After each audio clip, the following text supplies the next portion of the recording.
Pazartesi günü Hasankeyf açısından çok önemli bir tarihi eser olan İmam Abdullah Zaviyesi'nin türbe kısmı taşınmıştı. Bugün çarşamba günü saat 8:10 geçe yine İmam Abdullah türbemizin minare bölümü taşınmaya başlandı. Şu an itibariyle Yeni Hasankeyf'teki Arkeopark alanında kendi konumunda geldi. İnşallah hafta sonuna kadar da Yeni Hasankeyf'teki bu konumunda yerleştirilecek ve gelen misafirlerimize, turistlerimize burada da tekrar sergilenmeye devam edecek. Tabii ki Ilısu Barajı projesi kapsamında en önemli projelerden biri olan tarihi eserlerin taşınması projesinde bu 4. eser oldu.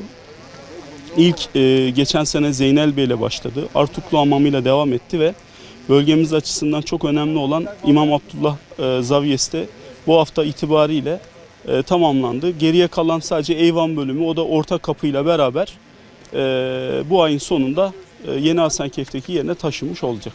Şu an eski Hasankeyf'te bu tarihi eserlerin taşınması projesi kapsamında kalan eserlerimiz de bir kısmı yerinde güçlendirmeler devam ediyor. Hasankeyf Kalesi'nin projesi de devam ediyor. Ayrıca Koç Süleyman Camii, Kızlar Camii ve Erzık Minaresi, Orta Kapı ve İmam Abdullah'ın da kalan Eyvan kısmı da taşınınca bir de Baldöken türbeleriyle beraber artık bu taşınma işlemi de sona erecek ve devletimiz gerçekten burada tarihe, kültüre de ne kadar önem verdiğini de gösterecek. İnşallah artık Yeni Hasankeyf'e gelen misafirler eski Hasankeyf'teki değerli tarihi eserleri de Yeni Hasankeyf'te görmüş olacaklar.